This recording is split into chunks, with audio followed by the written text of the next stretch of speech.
Bonjour chers étudiants, on va continuer la correction de la série. Je pense qu'on était on avait fini de corriger l'exo 4. Ok, donc aujourd'hui on va attaquer l'exo 5 et 6. Je vais zoomer un peu. Ici en fait on vous donne des sous-espaces vectoriels F et G, donc de E qui est sur toutes les trois questions égale à R3. Et on vous demande de montrer que ces sous-espaces sont égaux, F et G à chaque fois. Ok, donc pour le premier, F est engendré par U1, U2, euh, tel que U1 égale à 1, 1, 3 et U2, 1 moins 1, 3. Donc on va noter, exercice, je pense 5, c'est ça. Exercice 5. Démontrons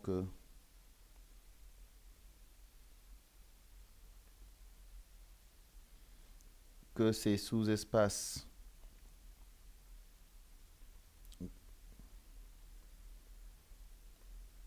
sont égaux.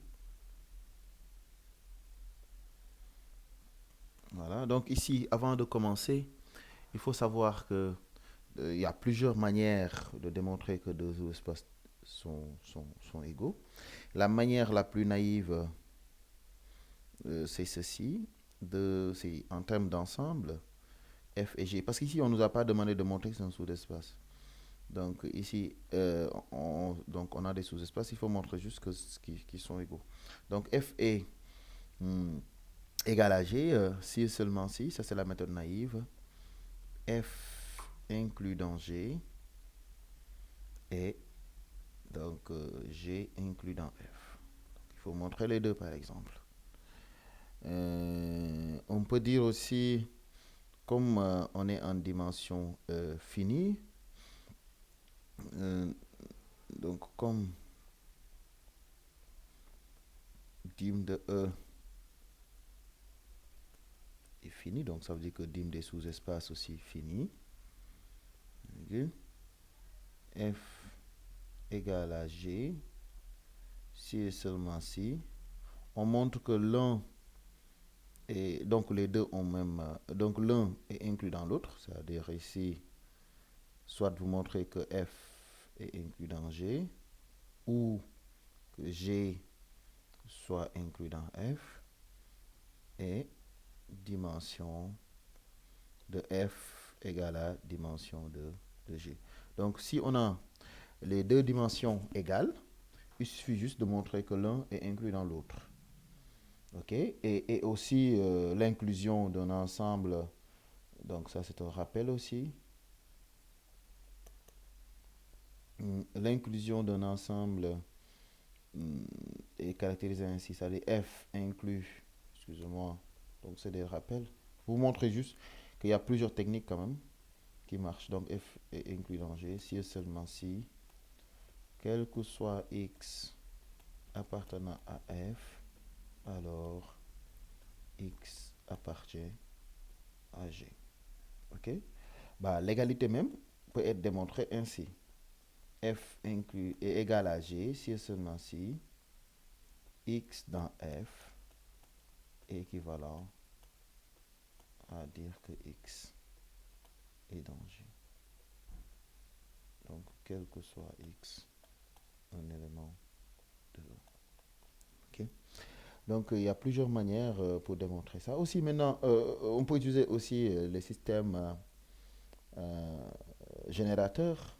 Si on a deux sous-espaces vectoriels, une condition suffisante qu'on pourrait utiliser, c'est de se dire, ok, si F égale à vect d'un ensemble X, ok, virgule, dans ce cas, maintenant, F inclus dans F, donc vecteur de, qu'on appelle encore X, inclus dans G, Et j'ai un sous-espace entraîne aussi que vecteur de x qui est égal à f est inclus dans G. Vous avez plusieurs manières pour démontrer donc l'inclusion d'un sous-espace dans un autre. Donc surtout la dernière qui vient d'être donnée peut être aussi utilisée pour démontrer. Donc à chaque fois, c'est à nous de voir. Bon, il peut y avoir aussi d'autres techniques, hein. Donc on va prendre pour le premier. Donc U1 égale à 1, 1 et 3. Donc le vecteur 1, 1, 3 dans R3. U2 égale au vecteur, donc on va regarder rapidement, égale au vecteur 1, moins 1, moins 1. Ok. Donc, et on va voir même 1, je pense, moins 1, moins 1.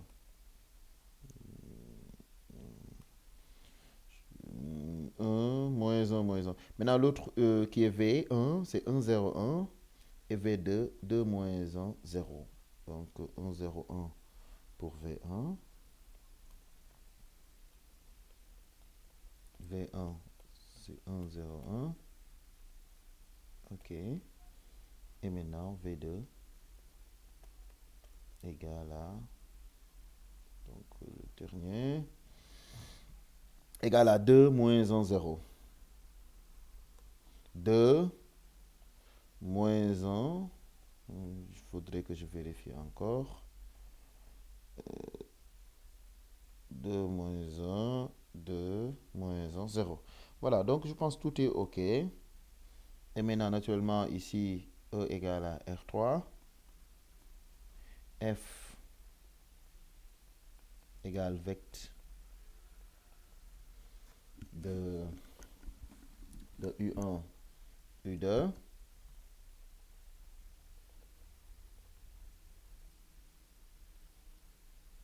Ok, un peu. Voilà, et G égale au vecteur de V1, V2.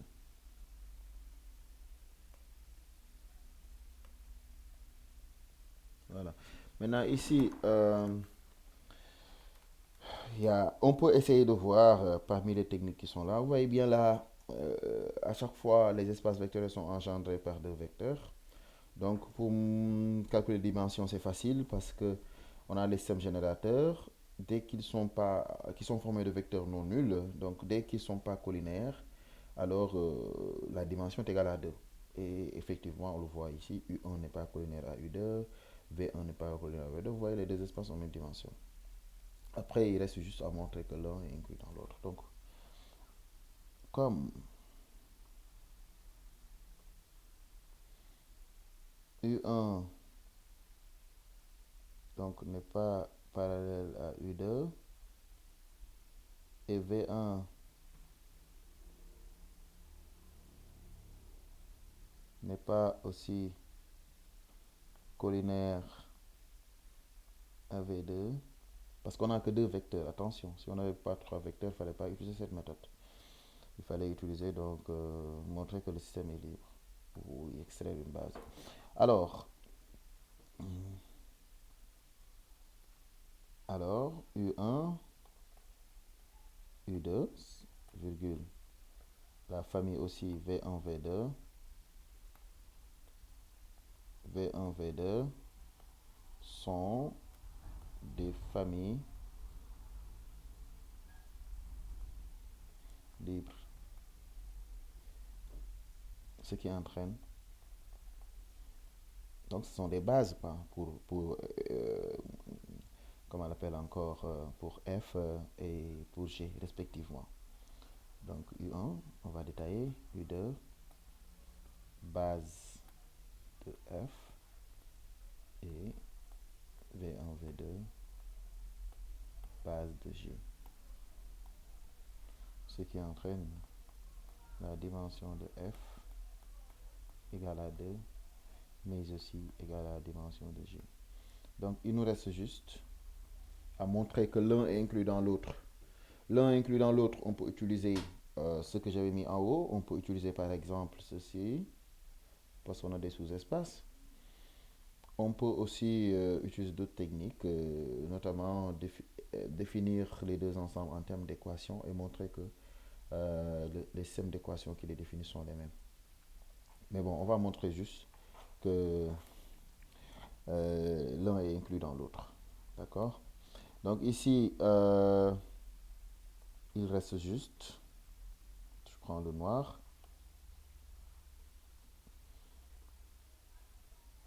reste juste à montrer que F est inclus dans G ou G est inclus dans F. Donc, on va montrer que F est inclus dans G. Pour montrer cela, comme on connaît, et donc montrons d'abord, on va écrire que F est inclus dans G. Et pour cela, donc, Alexandre, vous n'êtes pas obligé d'écrire tout ça, hein, mais comme c'est en TD, voilà, donc on va expliquer. Pour cela, il suffit juste de montrer que U1, virgule U2 appartiennent à J. Vous voyez bien, ça devient simple. Comment montrer que U1 et U2 appartiennent à J? U1 et U2 appartiennent à G si et seulement si U1 s'obtient comme combinaison linéaire de V1 et de V2. U2 appartient à G aussi si U2 est combinaison linéaire de V1 et V2. Donc, trouvons A, B, parce qu'on a donc deux vecteurs tels que U égale à AV1 plus BV2. Si c'est possible, ça veut dire que U appartient à J. Ok. Donc, on va se rappeler de V1. C'est 1, 0, 1, 2 moins 1, 0. Donc, ceci entraîne quoi? Ceci entraîne que si vous vous rappelez bien U1 qui est égal à 1, 1, 3, égale à A facteur de 1, 0, 1, si ma mémoire est bonne, plus B facteur de donc ça fait 1, 0, 1 et 2 moins 1, 0. Donc 2 moins 1, 0. Et si on fait le calcul, donc A multiplié par un vecteur, c'est A fois chaque composante parce qu'A c'est un scalaire. Donc ça fait A, 0A. B aussi multiplié par ce vecteur, c'est ça, 2B moins B, 0. Et qu'en faisant la somme composante par composante, j'aurai A pour la première composante plus 2B. Donc A plus 2B, virgule. Bon, pour A, ici, ça va donner 0. Et donc, ça fait moins B, virgule A. Donc, ça veut dire que ceci est vrai si et seulement si.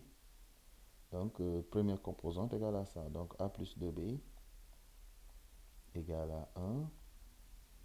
Moins B égale à 1 aussi. C'est la deuxième composante. Et A égale à 3. Donc, ça veut dire quoi? Ceci veut dire, on prend A égale à 3. Voilà. B égale à moins 1 et on vérifie sur l'autre équation. Si l'autre équation est vérifiée, ça veut dire qu'on a gagné, c'est bon. Si l'autre équation n'est pas vérifiée, ça veut dire que c'est impossible. Voilà, donc on va voir ce qui entraîne. Donc 3 moins 2 égale à 1. Donc ça c'est la troisième équation. Donc on va dire, donc je l'appelle L1, L2, L3. Donc L1 vérifié. Ouais, c'est unique ici parce que déjà le système était libre. Donc L1 vérifié. Ce qui entraîne qu'il suffit juste de prendre A égale 3 et B égale moins 1. Maintenant, ça aussi, vous n'êtes pas obligé de résoudre l'équation. Si on peut le deviner, le A et le B, ou en tout cas trouver un A et un B qui marchent, mais c'est super. Parce que dans la définition, c'est que U appartient à vecte, donc de plusieurs vecteurs, s'il existe des coefficients. Donc, quand on dit il existe, il suffit juste de trouver des exemples pour le prouver. Voilà. Donc, si on avait dit quel que soit, c'est là où il faut choisir des éléments quelconques et essayer maintenant de montrer que ça marche. Donc, ici, la combinaison linéaire étant possible, donc ceci entraîne que U1 appartient à G. Même chose pour, pour U2. Donc, montrons que U2 est dans G. Ceci entraîne quoi? Qu'il existe. Dans ce cas, en fait, ceci serait équivalent. On va dire qu'il existe A et B dans R, tel que U2 égale à AV1 plus BV2. Ok? Ce qui entraîne, dans ce cas,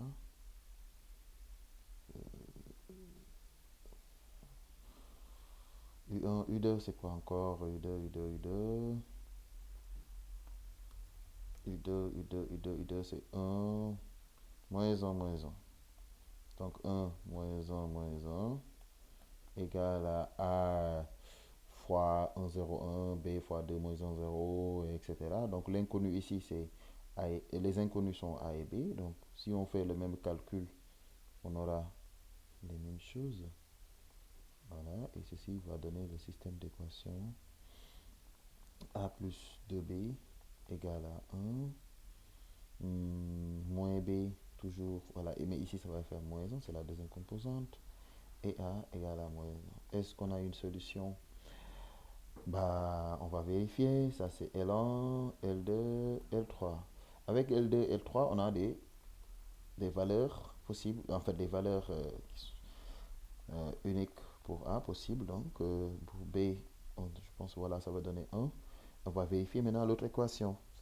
Donc A c'est égal à moins 1 plus 2. Est-ce que c'est égal à 1? Oui. Donc L1 vérifié. Vous voyez bien ce qui entraîne que U2 c'est un élément de G. Donc regardez ce qui va suivre. On va dire, dans ce cas, U1, U2 est inclus dans G. Ce qui entraîne vecte F qui est égal à vecte de U1, U2 est inclus dans vecte de G. G étant un sous-espace vecteur, donc le plus petit qui le contient, c'est G lui-même. Donc vous voyez bien, F est inclus dans G. Donc on va réécrire ça, F inclus dans G. Et comme dim de F égale à dim de G, ceci entraîne que F égale à G. Voilà, donc ça c'est une manière de montrer que F égale à G. Ok? Voilà, donc on revient. Maintenant on passe à l'autre question. Ici on vous donne... voilà, donc en fait, là on vous donne F sous forme d'une équation et G donc engendré par... En fait je veux dire F dont les éléments vérifient son solution d'une équation. Donc c'est un Ker d'une forme linéaire ici, définie comme ainsi, f de x, y, z égale à x plus y plus z. Et u maintenant étant engendré par deux vecteurs, g, grand G, par deux vecteurs. Donc pour montrer que les deux sont égaux, il suffit de montrer que les deux ont même dimension, et que l'un inclut dans l'autre. Et maintenant ici, comme f étant défini à partir d'une équation, il suffit juste de montrer que les deux autres vecteurs de G sont définis, en fait vérifient l'équation, sont des solutions de l'équation, et qui ferait que U1 et U2 donc, soient des exemples, des éléments de F. Ok, donc on va continuer sur en fait, le même, comment on appelle un fichier. Je pense que c'est la question, voilà, 2. Donc, montrons que f qui est défini par l'ensemble des triplés appartenant à R3, mais pas tous. C'est seulement ceux tels que la première coordonnée plus la deuxième coordonnée plus la troisième coordonnée égale à 0. Je pense bien, sinon après je vais modifier, je vais rectifier. G engendré par deux vecteurs, donc égal à vect.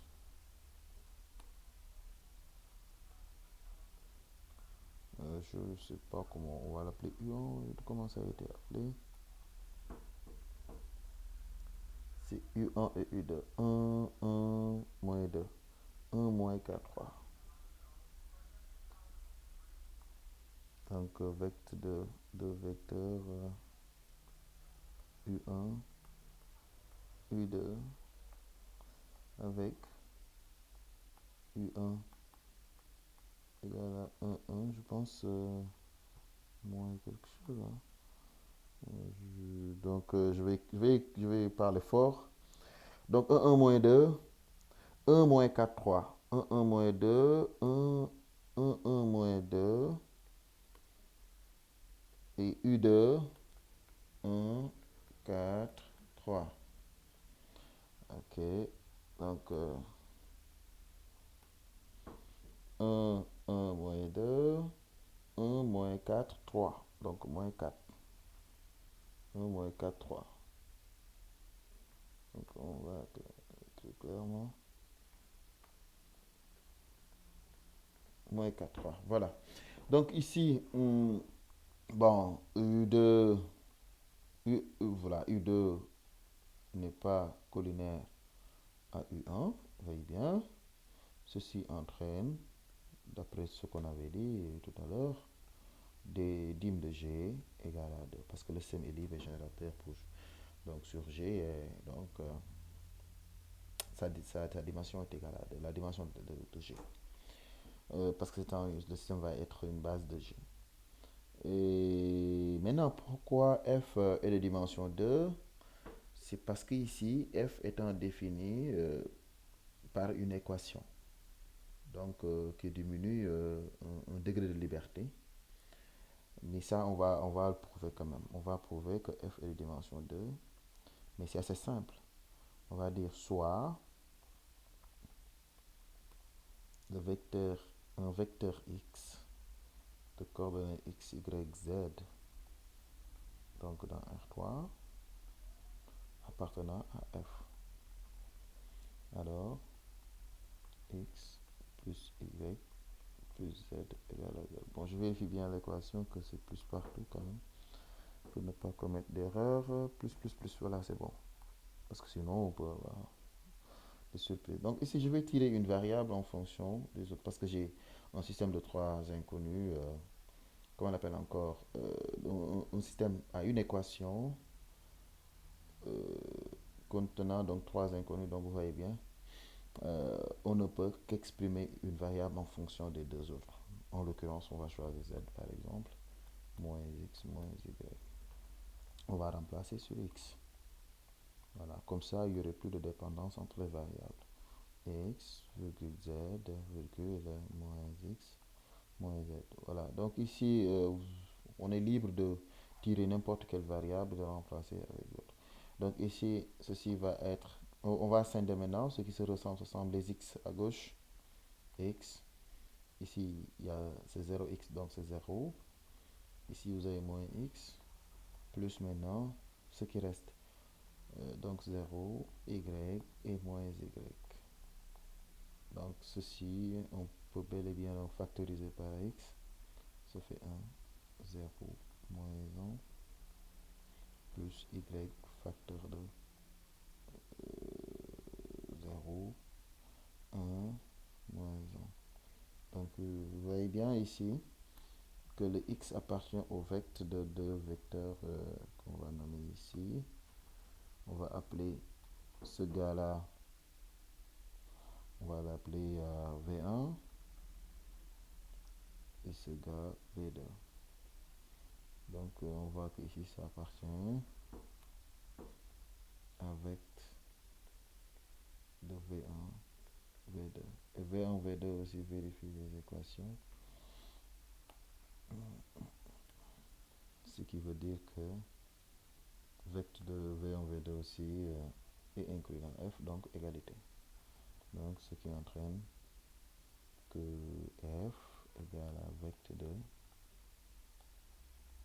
V1, V2, donc on a la même dimension de G. Parce que les deux vecteurs étant tout simplement non collinaires. Car U1, U2 est libre. Point. Maintenant, pourquoi l'un est inclus dans l'autre? On va montrer que G est inclus dans F. Donc, montrons que G soit inclus, tout simplement, que G est inclus dans F.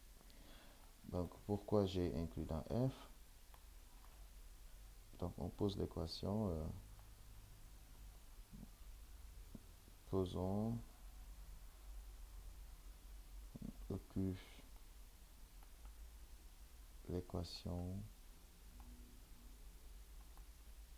x plus y plus z dans R. Ok, donc on peut dire dans R3, donc, etc. dans R. Donc les équations sont dans R, égale à 0. Voilà. Donc ici, on voit que U1, voilà U1 de coordonnées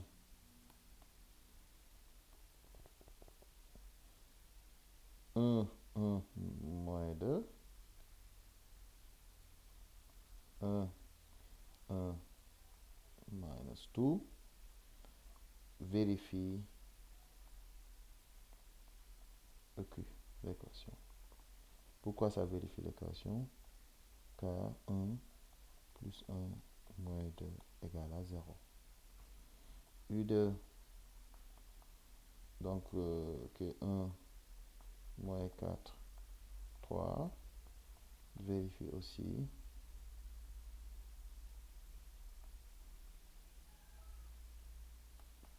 Je vais recharger.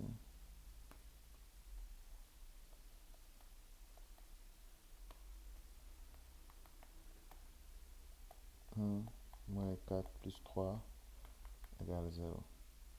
Donc ceci entraîne l'appartenance de la famille. Désolé. Donc l'appartenance de la famille U1, U2, l'inclusion même on va dire de la famille U1, U2 dans F. Ceci entraîne tout simplement, comme ça c'est une famille génératrice de G, donc ceci entraîne l'inclusion de G dans F. Donc ça on va noter étoile, étoile. L'égalité des deux dimensions. On note ça étoile. Une seule étoile. Et on va dire d'après étoile.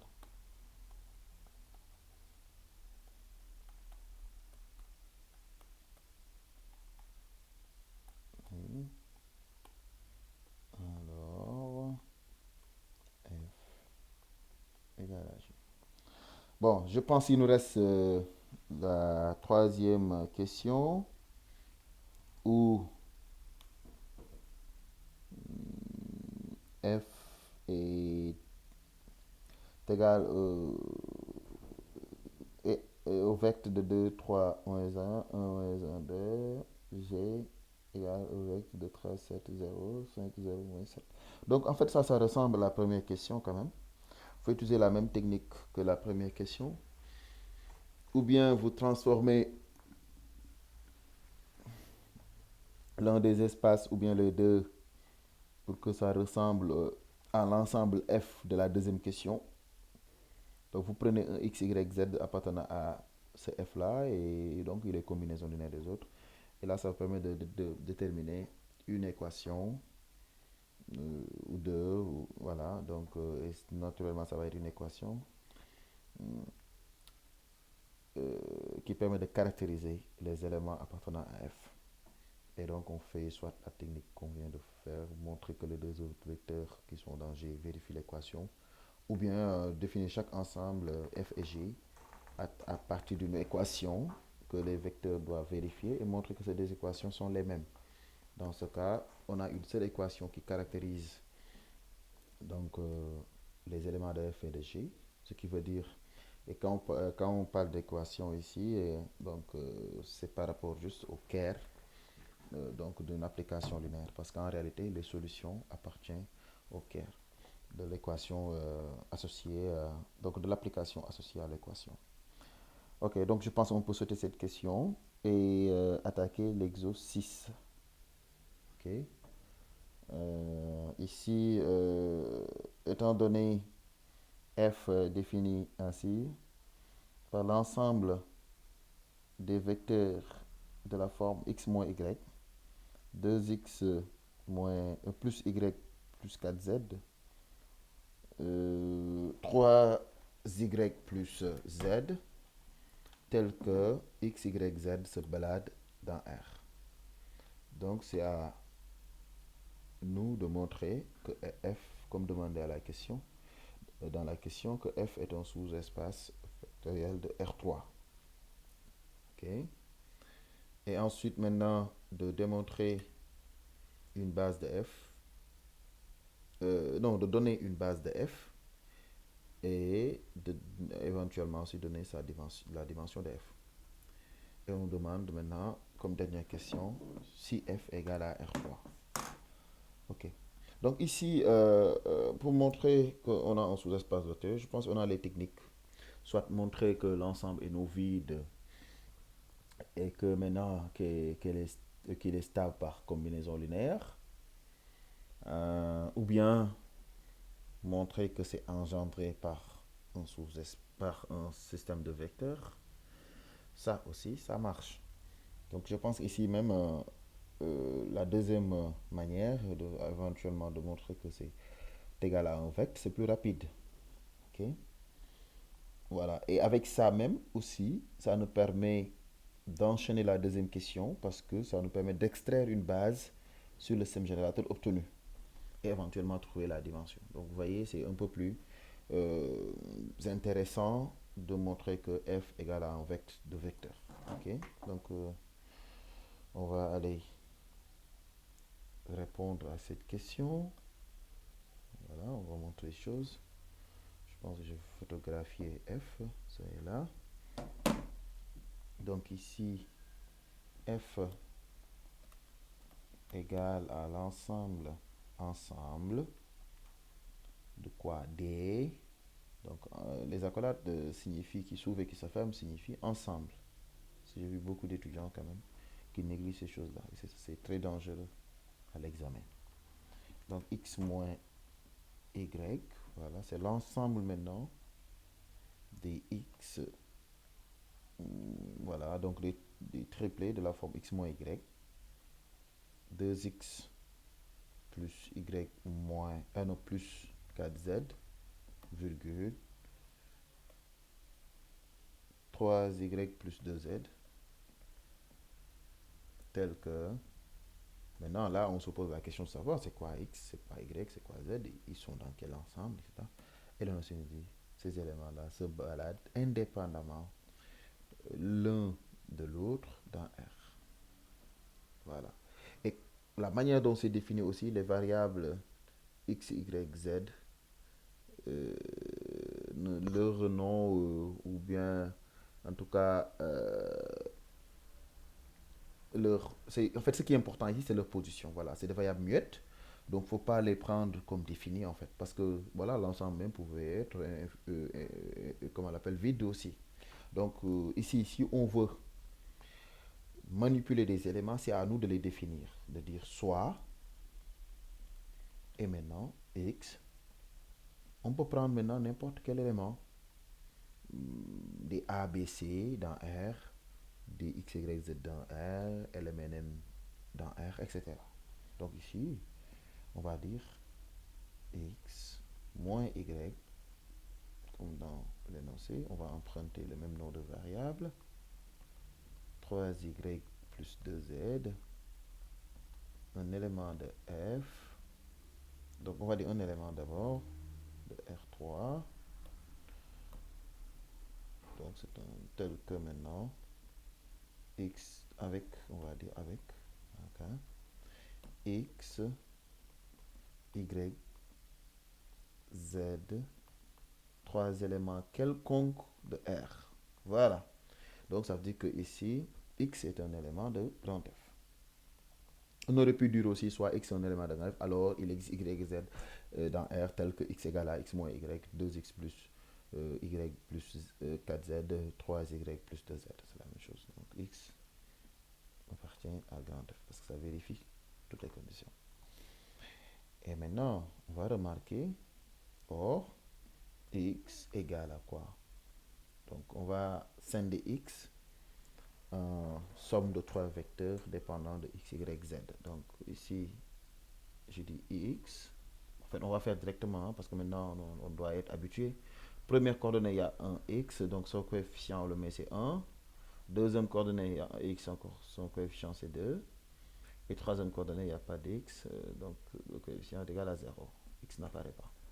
Ensuite, plus y, facteur, donc ici moins 1, parce que ici, vous voyez, il y a moins y, donc le coefficient de y, c'est moins 1 pour la première coordonnée. Deuxième coordonnée, c'est 1. Troisième coordonnée, c'est 3. Donc 3.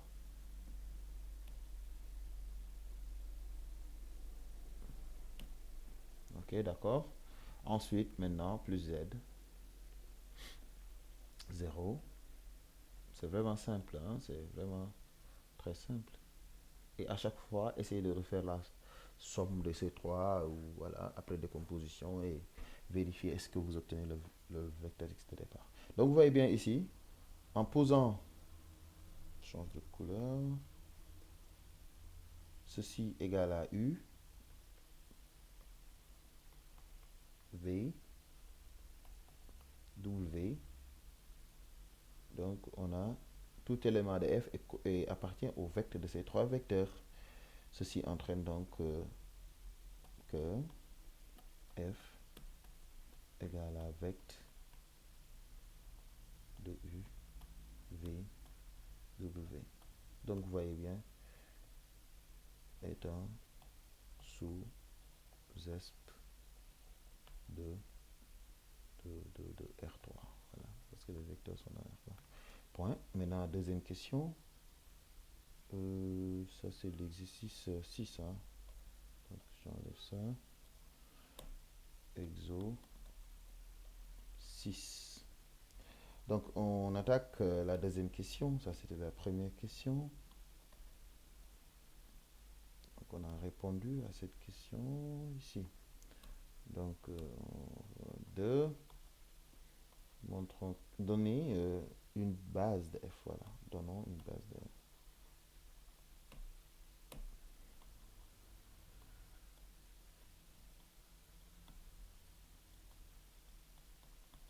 Voilà, donc on va dire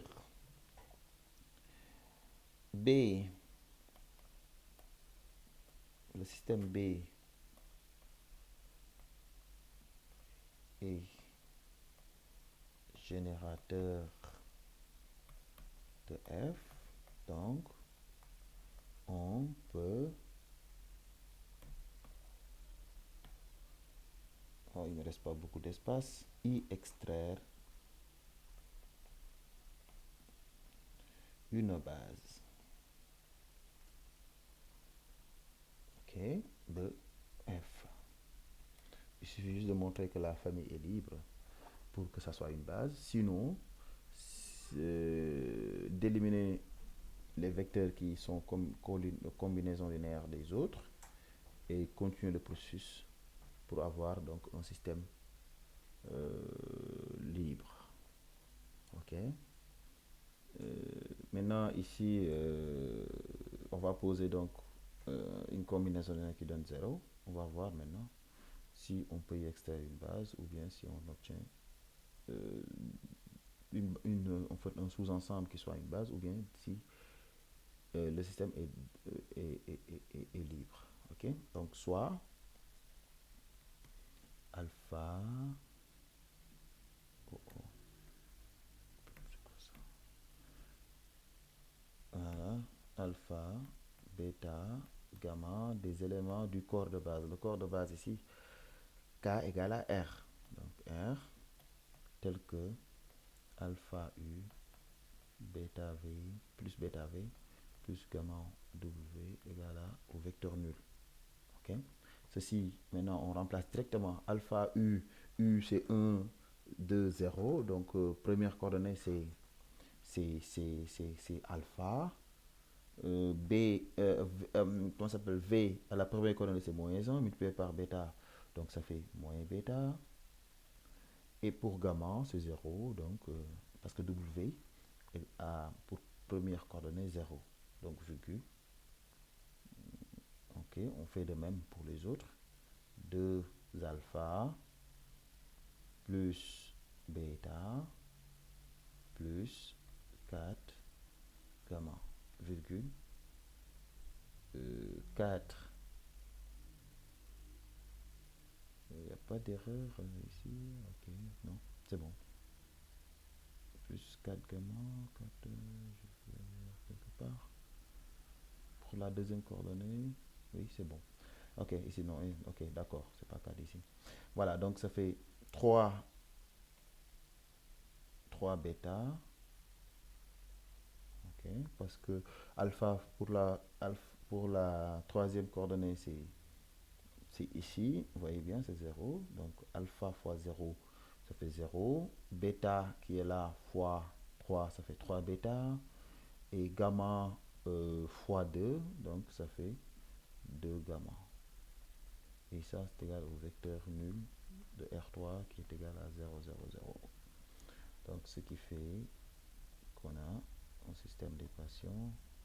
Première coordonnée égale à 0, 2 alpha plus bêta plus 4 gamma. Bon, j'oublie de crier. Bon, je suis un peu fatigué aussi. Ensuite, 3 bêta plus 2 gamma égale à 0. Donc ici, vous tirez des variables en fonction de alpha, par exemple, en fonction de bêta, ou bien bêta en fonction d'alpha. On voit qu'alpha égale à bêta. Alpha égale à bêta, donc on tire en fonction de bêta. Gamma égale à moins, ça c'est la troisième équation, hein. Donc si on transpose avec gamma, on aura moins 3 bêta de l'autre côté, moins 3 bêta de l'autre côté, et avec le 2, ça fait moins 3 demi de bêta. Ok, et si on remplace sur la deuxième équation, vous allez voir qu'on va trouver 0, 0, 0. Non, excusez-moi, ici c'est bêta. 2 alpha, ça fait 2 bêta. Donc ça c'est la deuxième équation. Donc 2 bêta, normalement, je devais mettre les numéros des équations quand même.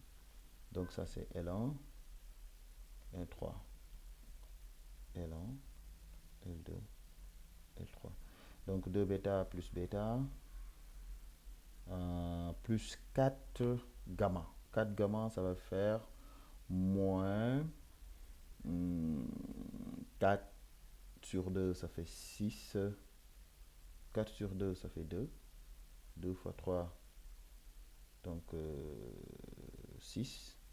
Bêta égale à 0. Donc vous voyez bien ici, ça c'est L2. 6 bêta, donc ici on fait le calcul sur l'équation qui est en dernière position ici. Vous aurez 3 bêta moins 6 bêta, ça fait moins 3 bêta, moins 3 bêta égale à 0. Donc bêta égale à 0. Donc alpha égale bêta égale gamma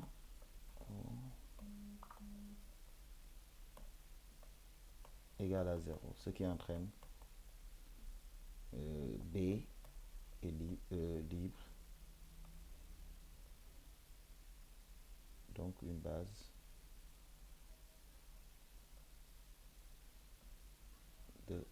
Donc le papier c'est plein. Donc il reste à donner la dimension. Donc la dimension de... Donc je vais faire ceci. On va faire vite. Ok, donc la dimension, dans ce cas de f, c'est f non, oui, égal au cardinal de b qui est égal à 3. Et la dernière question, je pense que ça doit être... voilà, f est-il égal... Donc il n'y a pas... Est-il égal à R3? Donc, qu'est-ce qu'on remarque? Dimension de f égale à 3, mais aussi égale à la dimension de R3. Et f inclus dans R3, alors f égale à R3. Donc voilà, donc là, f égale à R3. Et donc à bientôt, on a fait les deux exercices et on se dit à bientôt. Allez.